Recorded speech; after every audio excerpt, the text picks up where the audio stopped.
अस्सलाम वालेकुम। ये नेक्स्ट लेक्चर में हम अभी वेव फॉर्म्स पे हैं, टाइमिंग डायग्राम्स पे। तो ये जो हमारी नेक्स्ट टाइमिंग डायग्राम है, it's about memory read machine cycle, MRD. So memory read machine cycle में इससे पहले हमने देखा था ऑपकोड फेच। सो मेमोरी रीड और ऑपकोड फेच जो है, इनका सेम काम है। सो ऑपकोड फेच जो आपके पास है, जो इससे पहले हमने देखा, वो भी इन रियलिटी मेमोरी रीड ही कर रहा था। It was reading from the memory, but it was reading opcode from the memory. So अगर हम मेमोरी रीड के हिसाब से ऑपकोड फेच को बोलेंगे, सो हम बोलेंगे opcode fetch is a memory read operation wherein we get the opcode. ठीक है। और मेमोरी रीड जो असल में ऑपरेशन है, it is the memory read operation wherein we get the data, wherein get the data or the operand or the operands from the memory. So we can say that if opcode fetch is opcode fetch, so memory read is data fetch. So the data fetch operation. अब हमारे पास फिर से हमारा जो यहाँ पे micro processor 8085 जो है, उसकी बाउंड्री है। उसके बाद जो इसकी एसोसिएटेड सर्किटरी है नीचे, द मेमोरी एंड लैच, जो बेयर मिनिमम हमें चाहिए अभी फिलहाल, वो चीज़ें हैं। तो फिर से हमारे पास यहाँ पे हम बनाएंगे the ALU, sorry,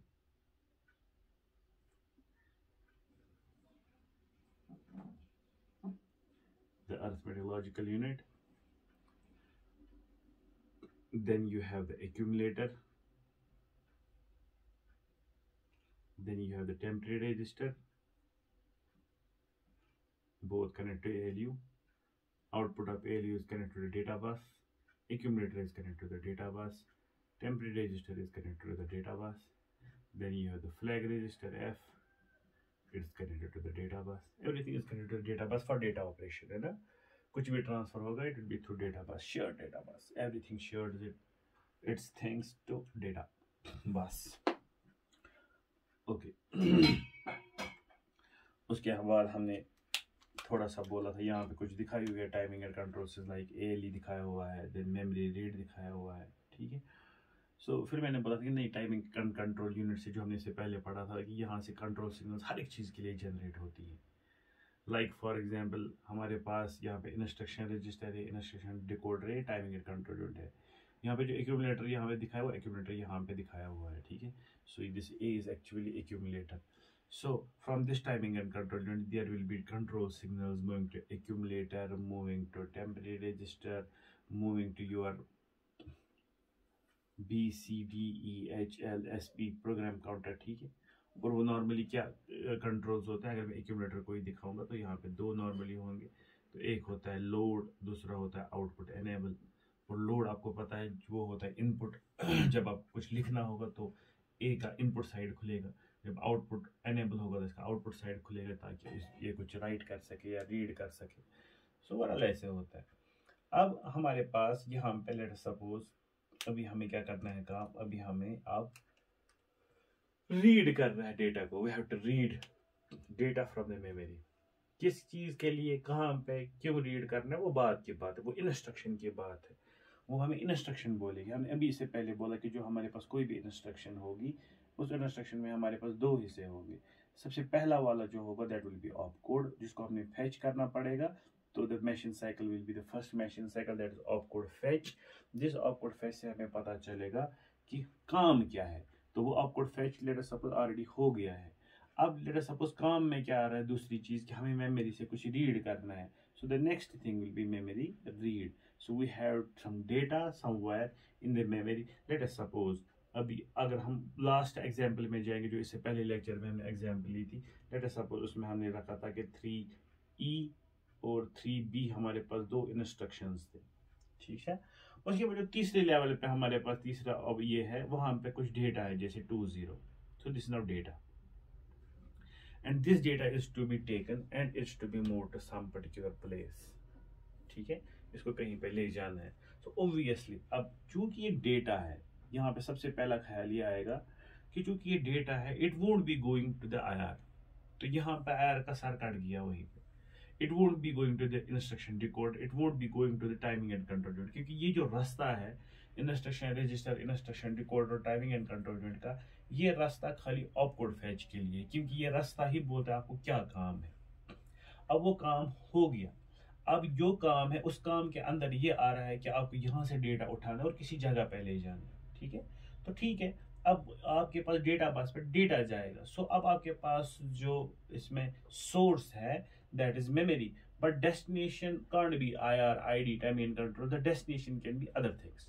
It can be your accumulator, it can be your temporary register, it can be your B, C, D, E, H, L, SP, program counter. It can be anything that can store. मगर किसके बगैर, इसके बगैर, क्योंकि अब ये data है। और it can move to some other place, कहीं और जहाँ पे इसको ले जा सकते हैं। तो अब ऑब्वियसली जब भी आपके पास ये मेमोरी रीड होगा, बिल्कुल जब जैसे हम रीड कर रहे थे इंस्ट्रक्शन के ऑप कोड को, वैसे अब हम रीड कर रहे हैं किसी डेटा को, तो काम ओवरऑल सेम होगा, खाली फर्क होगा वहाँ पे जहाँ पे हमें डिसर्न होगा कि whether it is whether we are fetching the opcode or whether we are fetching the data. So that change will be obviously only in terms of controls and status, और बाकी सारा जो ओवरऑल है वो same होगा। तो आप यहाँ पे देख सकते हैं। अब यहाँ पे जब आप मेमोरी रीड साइकिल को देखोगे, आप देखोगे ये तीन ही टाइमिंग स्लॉट्स में कंप्लीट होता है। You only need T1, then T2 and T3। Why not T4, T5, T6? क्योंकि मेमोरी रीड है सिंपल मेमोरी रीड, उठाओ डेस्टिनेशन में डाल दो। इसमें ये चीज़ नहीं कि आपको उसके बाद कुछ करना है। जैसे आपने पिछली बार देखा, जो ऑप कोड आपके पास था, यानी कि इंस्ट्रक्शन ऑप कोड फैच, उसमें आपके पास कुछ काम भी आता था। पहले ऑप कोड को लाना था और उस ऑप कोड को फिर डिकोड करना था, पहले रिसीव करना था थ्रू इंस्ट्रक्शन रजिस्टर, फिर डिकोड करना था, फिर डिकोड बोलता था टाइमिंग एंड कंट्रोल के अब क्या काम है। तो अब वो जो काम वो अगर एक ही इंस्ट्रक्शन में चला जाता है, उसी में हो जाता, तो T4, T5, T6 में हो जाता। लेकिन यहाँ पे दो टोक है, you simply have to get the data from the memory and put it into some destination inside your memory, और most prime destination जो आपके पास होती है वो होती है accumulator, that is you have to get the data and move it to the accumulator, ठीक है। And you can have other destinations too, वो हम देखेंगे जब हम इंस्ट्रक्शंस देखेंगे किस किस टाइप के होते हैं, क्या क्या होती है, तो वहाँ पे हम वो चेंज कर सकते हैं। अब इसमें भी क्या है, आपके पास क्लॉक साइकिल्स होंगे। अब कहाँ से डेटा लाना है, जैसे अभी हमने देखा था सबसे पहले जब हमने पहले लास्ट लेक्चर में किया था, it was 0000, then it was 0001H and 0002H पे हमारे पास इस वक्त डेटा है। सो इसका मतलब हो गया जो एड्रेस हमारे पास है, जो हाई ऑर्डर एड्रेस है, high order address that is 00, and जो लो ऑर्डर एड्रेस है दैट इज 02, ताकि टोटल बनेगा 0002। अब जो हाई ऑर्डर एड्रेस है ये कहाँ पे रहेगा, इस वक्त कहाँ पे होगा ये address? Obviously it will be in program counter, तो इसी में होगा प्रोग्राम काउंटर में लिखा 0002। और ये जो पहला 00 is already available from A8 to A15, but this 02 is not available, क्योंकि अभी जो हमारे पास डेटा बस है, अगर हम पीछे वाला देखेंगे जो हमने इससे पहले देखा, तो क्या हो सकता है? सो आवर डेटा बस जो हमारे पास है that will be in high impedance state, यानी कि वो इस वक्त अवेलेबल होगी काम के लिए, लेकिन अभी कुछ नहीं कर रही होगी, ठीक है। तो अगर हमें उसको इस्तेमाल करना है एज एड्रेस बस, ठीक है, हमें उसमें से एड्रेस निकालने हैं, so you will have to issue ALE first. तो वही बराबर यहाँ पे भी होता है, क्योंकि हमारे पास हाई ऑर्डर में एड्रेस जो है वो ऑलरेडी है, लेकिन जो हमारे पास लो ऑर्डर एड्रेस है उसको निकालना मतलब है। वो किससे निकलेगा? जब हमारे पास timing and control unit ALE को इशू करेगा। सो ये आप देख रहे हैं, जैसे इसमें भी देखा कि टाइमिंग एंड पहले टाइम स्लॉट के पहले हाफ टाइम के भी हाफ में, ठीक है। तो क्या किया जाता है? Everything change. इनफैक्ट ये असल में हाफ हाफ में नहीं होता, यहाँ पे हम ये असल में ले रहे हैं कि जो आपके पास राइज टाइम और फॉल टाइम वो अच्छा खासा है। जो इसने स्टेट चेंज कर दी, ये इस वक्त यहाँ इस टाइम पे असल में स्टेट चेंज करता है और लो स्टेट आ जाता है ना, क्लॉक का लो स्टेट यहाँ से लेकर यहाँ तक, उसके बाद हाई स्टेट यहाँ पे आता है और नेक्स्ट लो स्टेट भी यहाँ से आ जाएगा स्टार्ट। सो नॉर्मली जो आपके पास क्लॉक्स हैं इनके अपने हिसाब किताब होते हैं कि कहाँ पे क्लॉक की किस पोर्शन पे हमारा नया काम होना चाहिए। So if that means triggering जो आपने डिजिटल इलेक्ट्रॉनिक्स में पढ़ा हुआ है, so it can be level triggered, it can be edge triggered, it can be low level triggering, high level triggering, low to high, high to low, it can be pulse triggering, जितनी भी triggering है। So normally यहाँ पे हमें दिख रहा है कि ये हाई टू लो ट्रिगर्ड है, तो इसका मतलब जब हमारे पास हाई टू लो यानी कि लो स्टार्ट हो गया तो उस वक्त ही चीज़ें होना स्टार्ट हो गई। सो क्लॉक के लो होने पे आपका जो ALE है वो हाई हो गया। ALE का हाई में थोड़ा सा टाइम लगेगा, लेकिन जो ही ALE हाई हो गया तो आपके पास जो भी प्रोग्राम काउंटर पे एड्रेस है low level, that will come and move to the address line A0 A7। So ये आ गया आपके पास A0 A7, इसी टाइम पे चेंज हो गया एंड इट हैड समथिंग जो भी इसमें होता, अब इसमें ये आ गया A0 A7। So A8 to A15 यहाँ और A0 to A7 यहाँ, तो आगे ना पूरा एड्रेस, तो वो जो पूरा एड्रेस है वो जाएगा मेमोरी को। अभी जो पूरा एड्रेस है हाई ऑर्डर एड्रेस जो आपके पास है दैट इज 00H, और जो लो ऑर्डर एड्रेस यहाँ पे है दैट इज 202H, ताकि जो टोटल एड्रेस बनेगा ये 8 + 8 मिलके जो 16 बिट बनेगा दैट विल बी 0002H, और ये जाएगा आपके पास मेमोरी में। अब मेमोरी को पता है इस वक्त मुझे कहाँ से डेटा ले जाना है। अब किसकी बारी है, अब खाली उस कंट्रोल की बारी है जो इशू किया जाएगा इसको, that is the read signal, जिसकी वजह से ये डेटा जो 0002 लोकेशन पे है ये बाहर आएगा और ये डेटा बस पे आ जाएगा। सो ऑब्वियसली तो जो ही आप क्या कर रहे हैं, लेकिन उसके लिए डेटा बस पे आने के लिए डेटा बस को तो खाली करना है ज़रूरी। तो अब डेटा बस को खाली कैसे किया जाएगा, तो ALE का इशू ख़त्म किया जाएगा। जो ही ALE ख़त्म किया जाएगा तो आपके पास जो एड्रेस डेटा मल्टीप्लेक्सेड बस है ये भी ख़त्म हो गया। सो अब लैच काम नहीं करेगी, अब जो भी का आएगा that will go move to the data bus. So अब इसको यूज़ किया जाएगा एज डेटा बस। सो अब चूंकि डेटा बस खाली है तो अब इसमें हम डेटा डाल सकते हैं। वो कहाँ से हमें लाना है, जिसको हमने ऑलरेडी इशू किया है address, what is that address 0002H। ठीक है, अब यहाँ पे आपका ये मेमोरी जो है read signal will be issued. Normally high means it is deactivated, low means it is activated at this particular point, और जिस पॉइंट पे ये एक्टिवेट हो गया उसी पॉइंट पे आपके पास डेटा जो है मेमोरी में से उठाया गया और डाला गया डेटा बस पे। सो डेटा बस पे डाला गया, ठीक है। और जो ही डेटा बस पे डाला गया उसके बाद क्या, उसके बाद डिपेंड करता है कि इसको कहाँ जाना है। वो डिपेंड करता है कि इसकी डेस्टिनेशन क्या है, वो डेस्टिनेशन पर डिपेंड करेगा कि इसको कहाँ जाना है।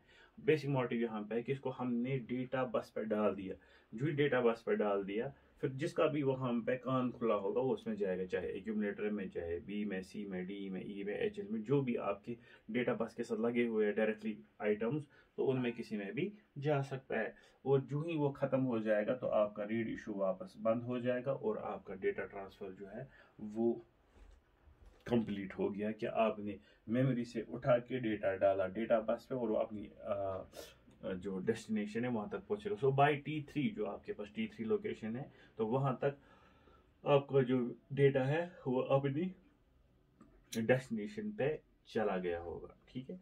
तो इसको ज़्यादा अच्छे से देख सकते हैं हम जब हमें रियलिटी में पता होगा कि what is the destination. So let suppose हमारे पास है एक इंस्ट्रक्शन इमीडिएट एड्रेसिंग मोड आता है हमारे पास, जब हम एड्रेसिंग मोड्स पढ़ेंगे उस वक्त दिखेगा। सो इमीडिएट एड्रेसिंग मोड हमें बोलता है कि let us suppose we have an instruction like this, move immediately MVI A,20H। ये क्या करता है, ये मूव इमीडिएटली A,20H, इसमें होता ये है कि ये 2 बाइट की इंस्ट्रक्शन है। तो एक बाइट होगी मूव इमीडिएटली A, दूसरी बाइट होगी 20H। सो यहाँ पे हम असल से देख सकते हैं ये इंस्ट्रक्शन एक ही है। इस इंस्ट्रक्शन के 2 पार्ट हैं, एक आपके पास ऑप कोड है, दूसरा आपके पास ऑपरेंड है। यानी कि जो ऑपरेंड है वो आपका डेटा है और जो ऑप कोड है वो है आपका काम वर्क, ठीक है। और जो आपको यहाँ पे वर्क करना है वो ये है कि इस 20H को उठाना है। अभी 20H कहाँ पे है? मेमोरी में। कहाँ पे? इसी इंस्ट्रक्शन में। तो चूंकि ये 2 बाइट की इंस्ट्रक्शन है, let us suppose move immediately A जो है ये 3F रखेंगे हम इसको, इसका कोड है 20H का 20H ही होगा। सो लेट अस सपोज हम यहाँ पे रखते हैं इसको, द लोकेशन है 0002, मैं लिखता हूँ यहाँ पे 0004 और 0005। सो 0004 जो आपके पास है वहाँ पे आपका मूव इमीडिएटली ए है, हो गया 3F, और जो 0005 है वहाँ पे होगा आपका 20H।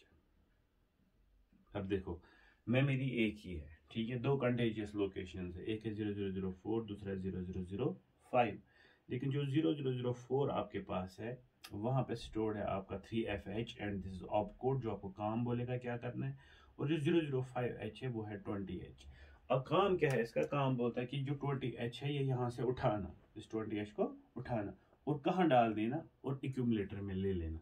सो मूव इमीडिएटली ए कामा 20H जो एक पूरी इंस्ट्रक्शन, इसमें क्या क्या लगेगा? तो सिंपल अकल ये बोलती है सबसे पहले मैं रीड करना है इस मूव इमीडिएटली ए को, जिसकी वजह से ये क्या करेगा काम, जिसकी वजह से हमें पता चलेगा कि काम क्या करना है। सो ऑब्वियसली सबसे पहले हमें करना पड़ेगा ऑपकोड फेच इसके लिए।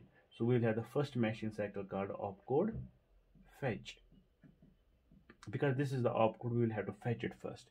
So उसके लिए हमें किस मेमोरी लोकेशन पे जाना होगा? ऑब्वियसली जो 0004 पे, और वो 0004 कहाँ पे होगा? प्रोग्राम काउंटर पे। Program counter late us suppose वहाँ पहुँच गया ऑलरेडी, ताकि ये 0004 से आपका जो एड्रेस है वो उठाएगा। तो इसमें ऑपकोड फेच पहले ही होगा। तो क्या होगा ऑपकोड फेच में? यहाँ पे आपके पास प्रोग्राम काउंटर में 0004 है, 00 पहले ही पहुँचेगा एज एड्रेस, लेकिन 04 के लिए हमें एड्रेस लैच एनेबल को हाई करना पड़ेगा, तो ये हाई हो जाएगा। जो ये हाई हो जाएगा उसी हाई के दौरान जो एड्रेस आपके पास 04 है वो डेटा बस के थ्रू आ जाएगा, सॉरी एड्रेस बस के थ्रू आ जाएगा, तो टोटल बनेगा यहाँ पे 0004। तो मेमोरी जो आपके पास है उसके एड्रेस लाइन्स पे मिल गया 0004। अब किसकी बारी है? रीड की बारी। तो टाइमिंग एंड कंट्रोल यहाँ से रीड इशू करेगा। सो रीड के साथ ही आपका क्या होगा, वहाँ से चूंकि ALE बंद हो गया होगा तो जो डेटा बस है वो खुल गई होगी, तो जो आपके पास ये 3F है ये उठाया जाएगा डेटा बस पे। चूंकि ऑपकोड फेच है इसकी डेस्टिनेशन एक ही है, दैट इज इंस्ट्रक्शन रजिस्टर, उसके बाद इंस्ट्रक्शन डिकोडर, फिर टाइमिंग एंड कंट्रोल। तो ये 3F उठाया जाएगा और लाया जाएगा आपके पास इंस्ट्रक्शन रजिस्टर में और ये काम कहाँ पे होगा? जो इससे पहले हमने देखा T1, T2, T3 और T4 में, ठीक है। तो काम पूरा हो गया कि हमारे पास ये जो 3FH है जो कि असल में मूव इमीडिएटली ए है, ये पहुंच गया हमारे पास इंस्ट्रक्शन डिकोडर में।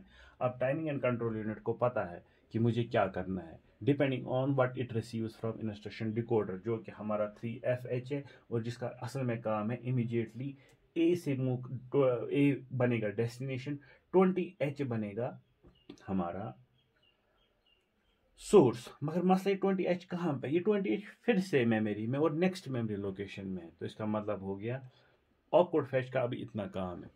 अब जो ऑपकोड फैच है ये बोलेगा अब हमें क्या करना है, नेक्स्ट आपको एक मेमोरी रीड करना है, because you will have to read the memory 20H and then you will have to take this and the destination will be accumulator. So the next thing that you have to do is to have this memory read location. अब इतनी देर में क्या हुआ होगा, आपका जो program counter होगा ये इंक्रीमेंट होगा क्योंकि आपको पता है प्रोग्राम काउंटर के नीचे इंक्रीमेंट डिक्रीमेंट लैश लगा हुआ है। सो इंक्रीमेंट हुआ होगा एक, और ये यहाँ पे पहुंचा होगा 0005। तो 00005 पहुंचा होगा। अब वो पुराना ऑपकोड फैच छोड़ो, अब ये पहुंचा होगा, अब ये एक्शन हो जाएगी। सो नए सिरे से ALE ऑन हो जाएगा। नए सिरे से ALE ऑन हो जाएगा तो यहाँ पे 00 ऑलरेडी पहुंचा हुआ है, ALE की वजह से ये 05 यहाँ पे पहुंचेगा, तो मेमोरी पे पहुंच गया 0005। तो मेमोरी पॉइंटर पहुंच गई यहाँ इस लोकेशन पे 20H पे। अब वो किसका इंतजार कर रहा है? रीड का इंतजार। अब ये कौन सा रीड लेकिन है? ये है मेमोरी रीड। अब कौन बोलेगा इससे पहले ऑपकोड फैच था और अब ये मेमोरी रीड है? स्टेटस ये जो आपके पास है IOM बार जो कि मेमोरी है ये भी इस वक्त भी 0 होगा। इससे पहले जब ये ऑपकोड फैच था तो S1 भी 1 था, S0 भी 1 था, लेकिन इस वक्त चूंकि ये मेमोरी रीड है so S1 will be 1, S0 will be 0। This is to be kept in mind.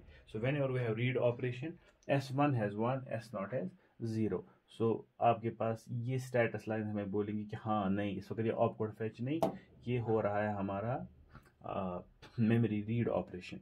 तो क्या किया जाएगा? अब एड्रेस भी मिल गया, अब वहाँ से डेटा भी कंप्लीट हो गया तो डेटा को बंद किया जाएगा, ALE को बंद किया जाएगा। अब आपके पास डेटा आ जाएगा डेटा बस पे, डेटा के लिए तैयार है। और वहाँ से चूंकि हमें डेस्टिनेशन अभी पता है एक्यूमुलेटर है, तो एक्यूमुलेटर का जो लोड है वो ऑन किया जाएगा, ठीक है। और यहाँ से आपको क्या किया जाएगा काम, यहाँ से आपका रीड इशू किया जाएगा।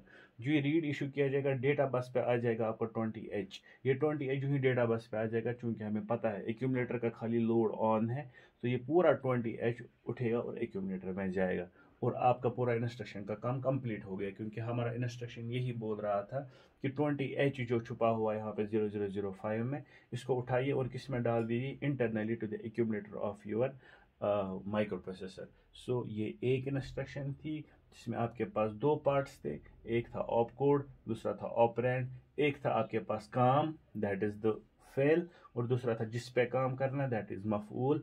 और आपका काम यहाँ पे समझा दिया आपके मेमोरी रीड में। सो मेमोरी रीड इसका मतलब क्या है, इसका काम basic that is to simply fetch the data from the memory to any of the destination जो इंटरनली हो सकती है। अब कौन कौन सी डेस्टिनेशन हो सकती है, अब ये याद रखना है कि जब आपके पास ऑप कोड फेच है, the destination will be obviously in instruction register, and when it is memory read, the destinations can be anything. It can be accumulator, it can be temporary register, it can be B C D E H L S P P C, कोई भी जो हमारे पास registers internally, चाहे वो special function हो, चाहे वो आपके पास जनरल पर्पज हो, लेकिन यूजर एसेसिबल होनी चाहिए। Because when you are writing an instruction, it is the user who is writing the instruction. तो यूजर एसेसिबल अगर आपके पास होगा, flag register can be also written, अगर आपको किसी फ्लैग बिट में उसको सेट करना है, रिसेट करना है, वो भी कर सकते हैं।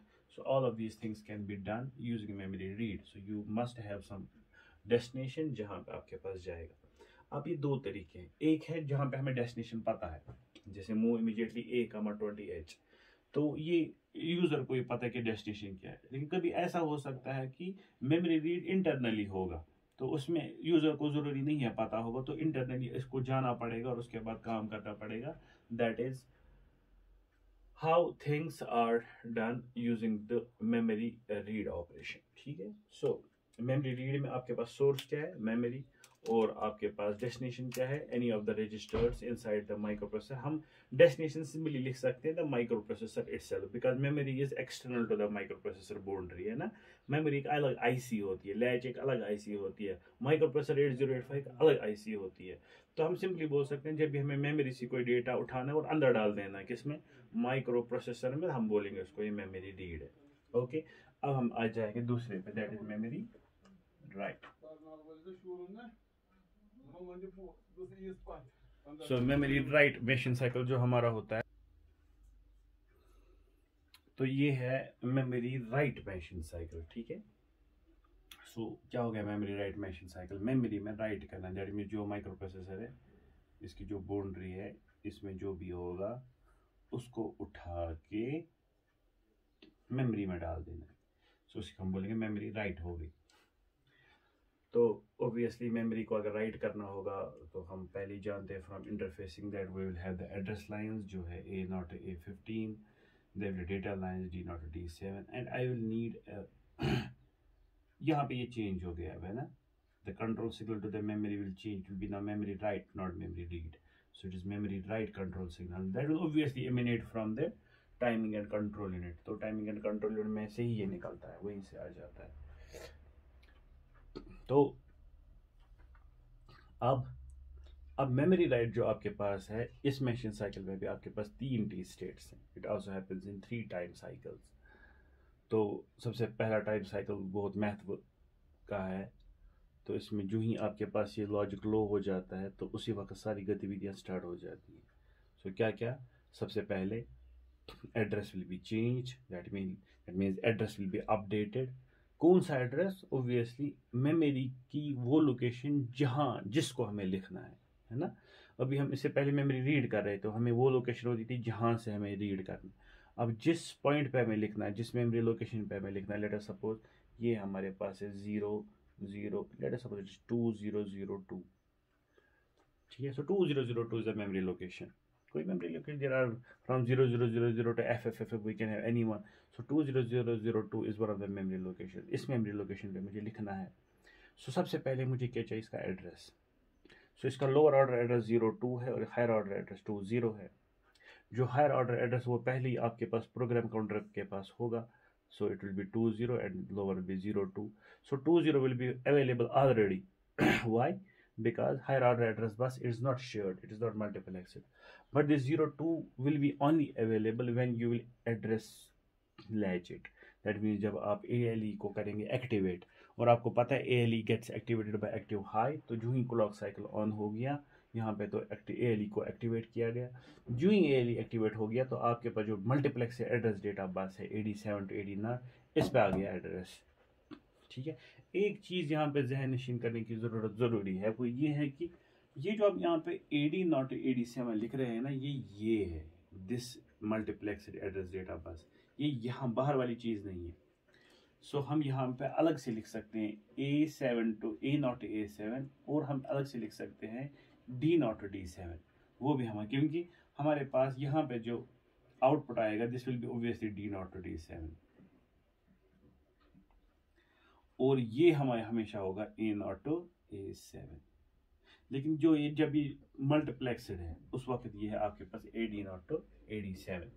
मगर इस तरीके से जिस तरीके से हम यहाँ पे लैचिंग करते हैं, सो ये हमारे पास हमेशा A0 to A7 है, मगर ये AD0 to AD7 ही रहेगा, बिकॉज हम यहाँ पे डेटा बस को डायरेक्टली निकालते हैं। हम डेटा बस को डीमल्टीप्लेक्स करके नहीं निकालते, क्योंकि हमारे पास यहाँ पे जुगाड़ है, हमने जो यहाँ पे लैच इस्तेमाल किया हुआ है, हमने ये तरीका लगा के, अगर आपको याद होगा पिछली बारी, सबसे पहले हमने कोशिश किया था मल्टीप्लेक्सर से करने का, वैसे भी कर सकते हैं, तब हमें डायरेक्टली निकलेंगे एड्रेस लाइन अलग, डेटा लाइंस अलग। लेकिन यहाँ जो हम लैचिंग करते हैं, क्योंकि हमें पता है एड्रेस थोड़ी टाइम के लिए आएगा तो उस वक्त एड्रेस बस को मिलेगा, बाकी हमें ज़रूरत नहीं है, बाकी टाइम तो डेटा ही होगा, तो AD0 to AD7 ही रखो, वो तो डेटा ही रहेगा।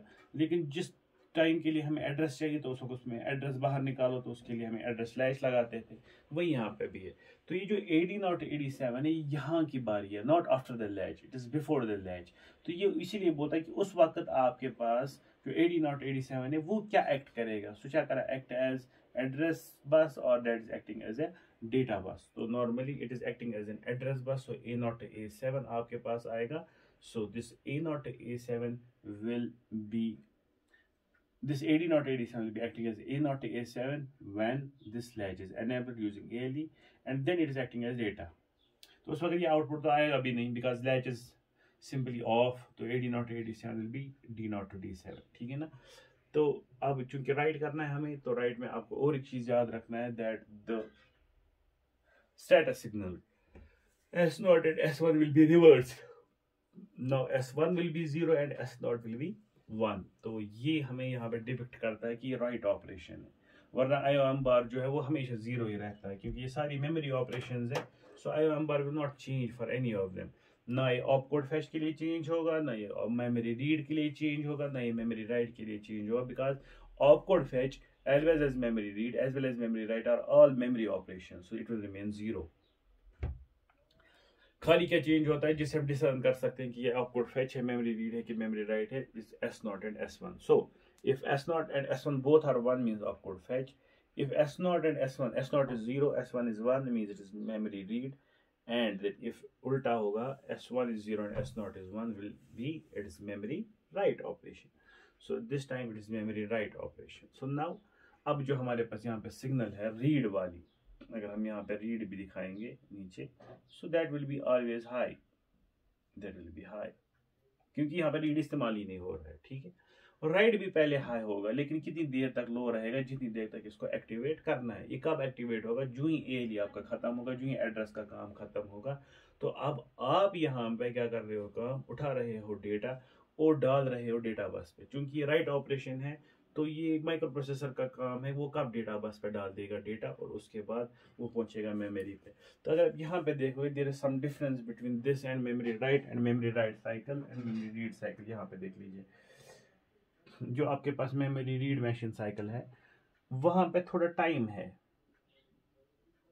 बिटवीन कि जब आपके पास जो 87 to 80 है, that is multiplex address data bus, it change between address and data. So कुछ देर तक आपके पास जो ये हाई इंपीडेंस स्टेट में रहती है, कि वेट में रहती है। ठीक है, कोई काम नहीं होता इसका।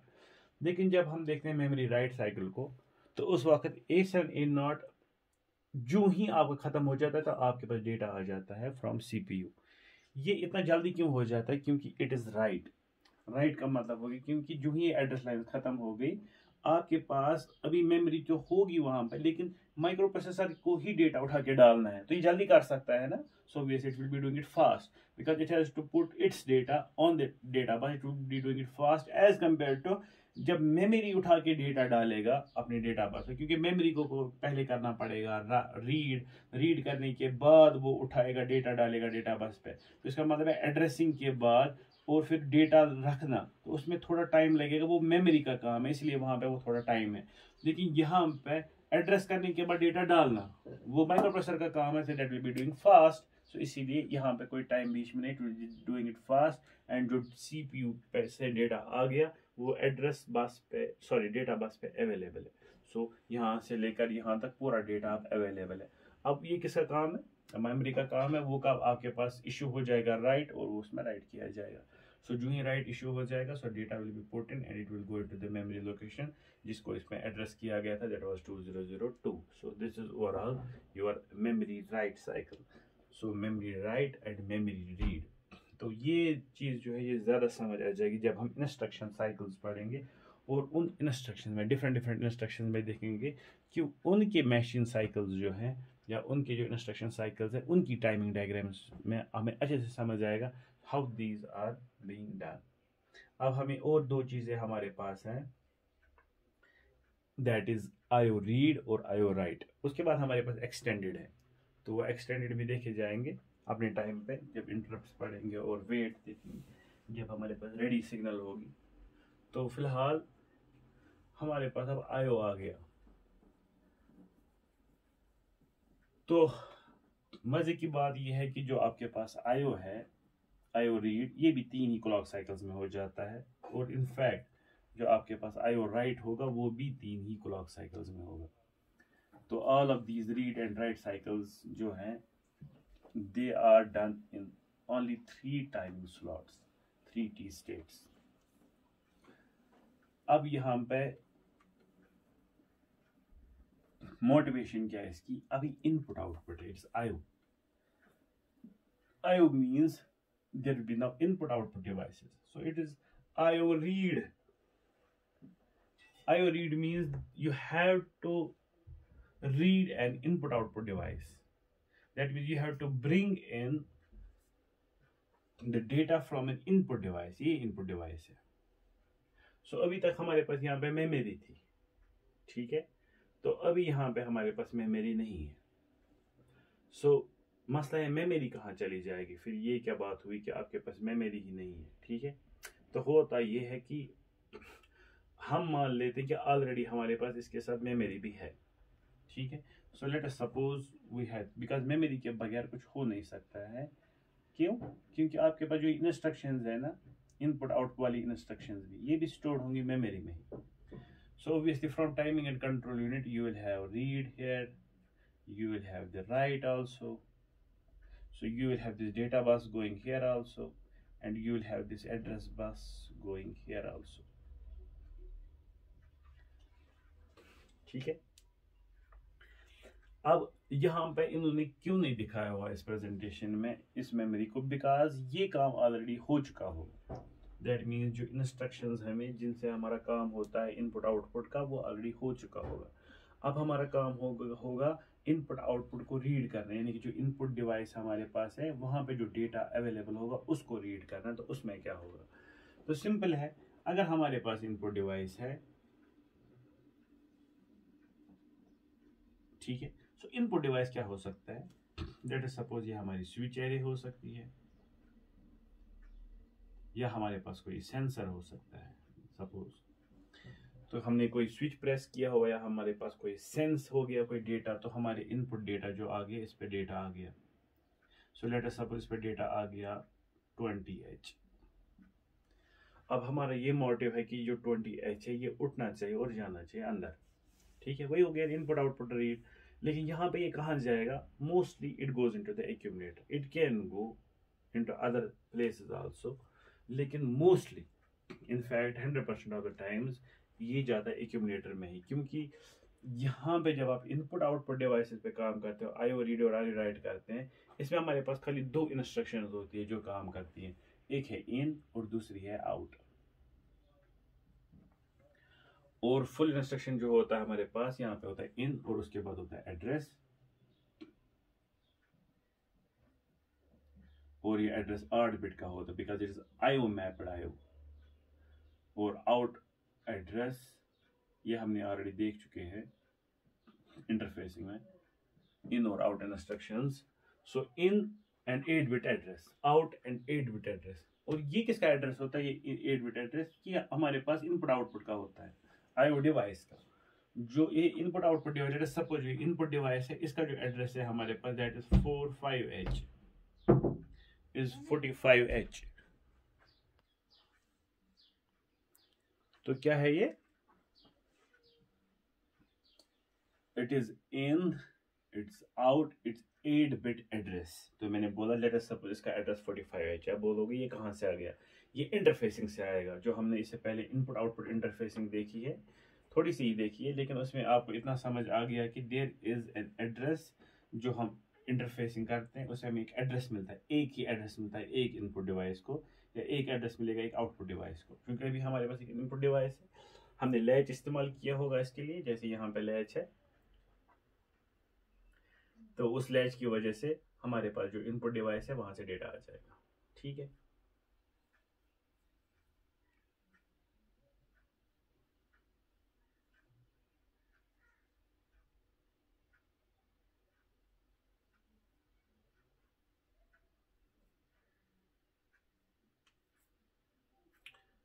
ओके।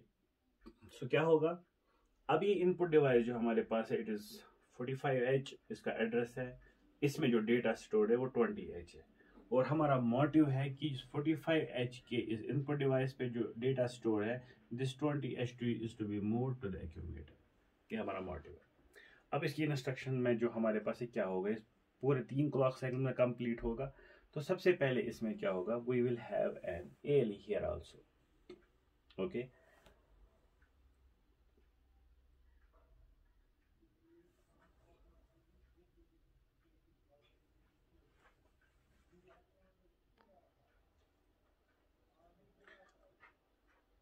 हाँ ओके। चलो अब हम एक एग्जांपल लेते हैं। लेट अस सपोज हमें क्या करना है काम, हमें ये डेटा जो यहाँ से उठा के लेना है एक्यूमुलेटर में डालना है। So the program will simply be in 45H बस। अब यहाँ पे देखते हैं, this in 45H is a 2 byte instruction, where in is op code, पूरा समझ लो, और 45H इज द ऑपरेंड।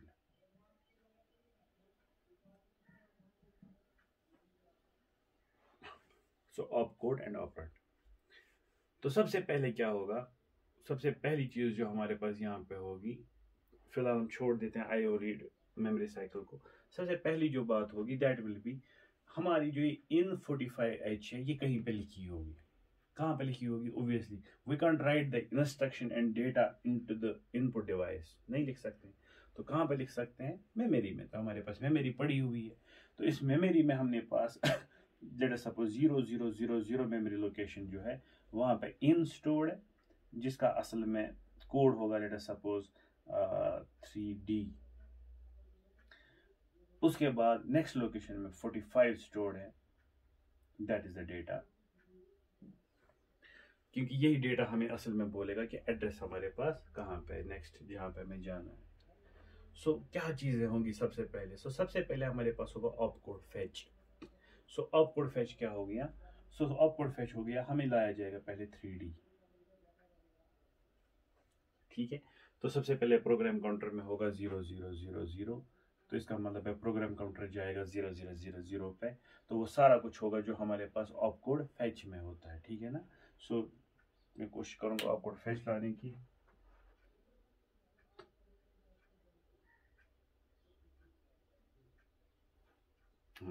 ये आपके पास हो गया ऑप कोड फैच। तो क्या होगा? ऑप कोड फैच में ऐसा होगा कि आपके पास जो मेमोरी है यहाँ पे, जो मैंने यहाँ पे असल में दिखाई हुई है, वहाँ पे जो आपके पास 0000 है वहाँ पे स्टोर्ड है आपका इन यानी कि 3D और 4 5, ठीक है। जो प्रोग्राम काउंटर है वहाँ पे क्या स्टोर होगा आपका 0000। So address like enable on किया जाएगा, ठीक है। Low order higher order address bus में ऑलरेडी 00 होगा, जो आपने लैच ऑन किया लो ऑर्डर एड्रेस बस में भी 00 आ गया, तो आपके पास एड्रेस पहुंच गया इसको 0000। तो यहाँ से रीड इशू होगा टाइमिंग एंड कंट्रोल यूनिट से, सो रीड इशू होगा। तो क्या होगा, जो आपके पास यहाँ से ये 3D है दैट इज इन, ये उठेगा डेटा बस से और किस में जाएगा, obviously into the instruction register because it is opcode fetch. So instruction register में इन गया, डिकोडर ने इस इन को डिकोड कर दिया और टाइमिंग एंड कंट्रोल यूनिट जो आपके पास है अब वो इशू करेगा, अब बोलेगा आगे क्या करना है। और यहाँ पे टाइमिंग एंड कंट्रोल बोलेगा भाई आगे आपको क्या करना है, आपने बोला कि आपको इन करना है, इन का मतलब आपको डेटा लेना है। कहाँ से डेटा लेना है, आपको किसी इनपुट डिवाइस से डेटा लेना है, मगर किस इनपुट डिवाइस से डेटा लेना है, because there can be many input devices connected to the microprocessor. अब इसका मतलब है नेक्स्ट हमारा जो मोटिव है वो है हमें उसका एड्रेस लाना है, लेकिन वो एड्रेस 45H है और वो एड्रेस भी आपके कहाँ पे है, इसी मेमोरी में स्टोर है, नेक्स्ट लोकेशन में ये 45H स्टोर है। So what we need to do after this opcode fetch, the second thing that we need to do is memory read. So opcode fetch के बाद the next thing to be done is that is memory read. Why? Because this 45H the address of this location, ठीक है, जहां से हमें लाना है, the address of this input output device, जहां से हमें असल में डेटा लाना है, उसका एड्रेस कहाँ पे स्टोर्ड है, अभी उसका एड्रेस मेमोरी में स्टोर्ड है। उसका एड्रेस क्या है 45H, अभी हमारे माइक्रो प्रोसेसर को पता ही नहीं है कहाँ से लाना है। So we need to give this 45H, ये 45H हमें लाना पड़ेगा, ठीक है। तो अब इसके लिए क्या होगा, मेमोरी रीड होगा। तो अब मेमोरी रीड पे जाएंगे, तो ये आ गया हमारे पास मेमोरी रीड मशीन साइकिल। तो नए सिरे से मेमोरी रीड स्टार्ट होगा, फिर से ALE स्टार्ट होगा। इतनी देर तक आपने प्रोग्राम काउंटर को अपडेट किया होगा, सो प्रोग्राम काउंटर अब आपका बन गया होगा 0001। जब प्रोग्राम काउंटर 0001 पहुंच गया तो ये दूसरे लेवल पे आएगा जहाँ पे आपका 45 स्टोर्ड है। तो उसके बाद ALE जो ही खत्म होगा तब डेटा के लिए आपका डेटा बस होगा, यहाँ पे स्टेटस सिग्नल्स भी चेंज होगी, आपका रीड इशू हो गया। सो अब इस दूसरी लोकेशन को रीड किया जाएगा जहाँ पे 45H है, तो ये डेटा बस पे आ जाएगा एंड इट विल गो इन। अब मसला यहाँ पे कहाँ जाएगा, इंस्ट्रक्शन रजिस्टर में तो नहीं जाएगा। क्यों नहीं जाएगा, क्योंकि इसमें तो ऑपकोड फेच जाता है। एक्यूमुलेटर में तो नहीं जाएगा, नॉर्मली ये क्या जाता है, it goes into some temporary register. हमारे पास एक और टेम्परेरी रजिस्टर दो होती है जो हमने बोला, जो यूजर एसेबल नॉर्मली नहीं होती हैं, they are W and Z, ठीक है। ये यूजर एसेसिबल नहीं होती, दैट मीन्स हम किसी प्रोग्राम में ऐसा नहीं लिख सकते move W comma Z, move A comma W, move Z comma A, क्योंकि ये इंटरनली प्रोसेसर को खुद के लिए जरूरत लगती है। लेट अस सपोज अभी ये जो आपके पास 45 हमने लाया, ये इंटरनली ये W में रखेगा, ठीक है, या किसी इंटरनल में रखे, B में, C में, इसकी अपनी मर्जी है इंटरनली क्या कैसे माइक्रो प्रोग्रामिंग की होगी उस लिहाज से। लेट अस सपोज इंटरनली इसने इसको W में रखा, सो W रजिस्टर में आपके पास अब रह गया 45H, ठीक है। हो गया अभी हमारा कौन सा काम, अब हमारे पास इंटरनली प्रोसेसर को पता है कि हमें किस पर्टिकुलर इनपुट आउटपुट डिवाइस पे जाना है और उसका एड्रेस है 45H।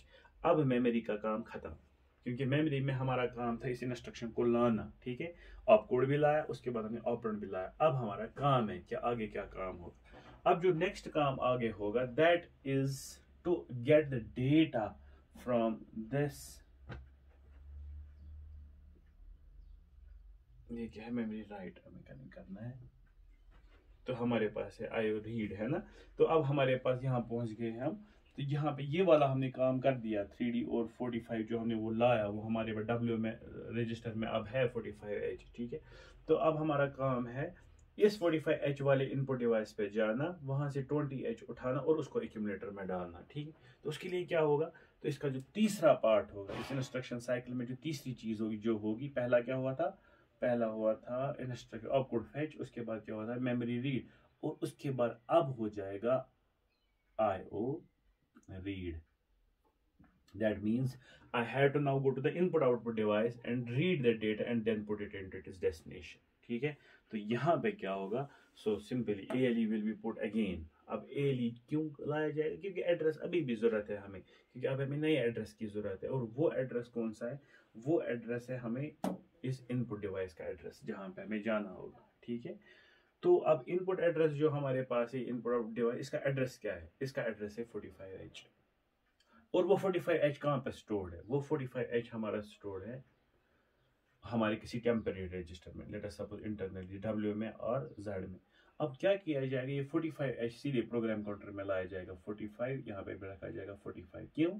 इसको क्यों डुप्लीकेट करते हैं हम? क्योंकि हमें इससे पहले ही बोला था, क्योंकि जो हमारे पास ये इनपुट आउटपुट सिस्टम होता है ये खाली 8 बिट्स पे काम करता है, इसका 8 बिट एड्रेस होता है। और जब भी हम इसको एड्रेस करते हैं तो हम लो ऑर्डर एड्रेस और हाई ऑर्डर एड्रेस पे इसको डुप्लीकेट करते हैं।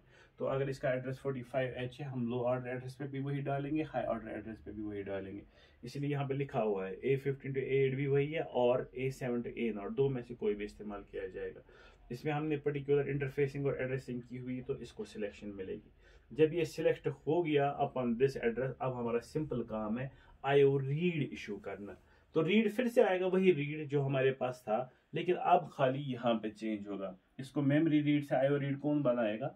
IOM बार। तो इस वक्त हमारा जो IOM बार है 1 है। That means the operation that we are going to perform is an input output operation. It has to be 1. So the signal that will be coming is read. Obviously it has to be read. Now it will be as IO read. तो चूंकि ये read signal यहाँ पे जाएगी, input device पे जो data 20H होगा, ये सिंपली इसको किस पे डालेगा? डेटा बस पे।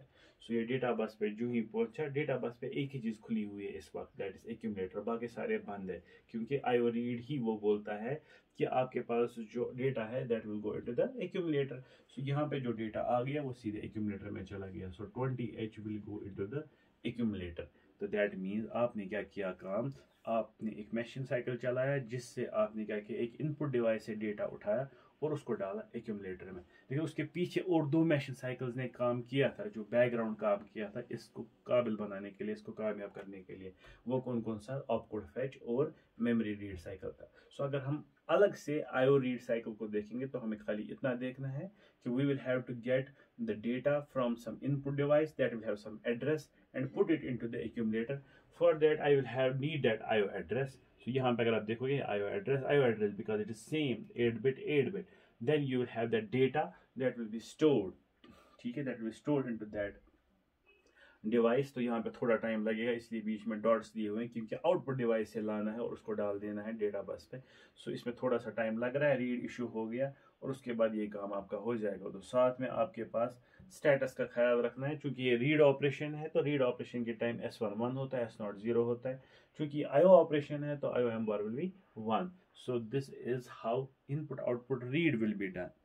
Now we will have the last one of this lecture, that is IO write.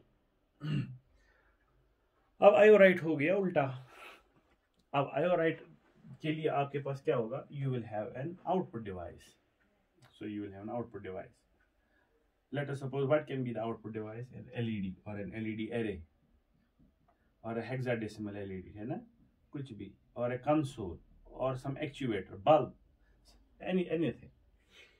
अब जो आपके पास ये LED array है, अब आपको डेटा इसको भेजना है।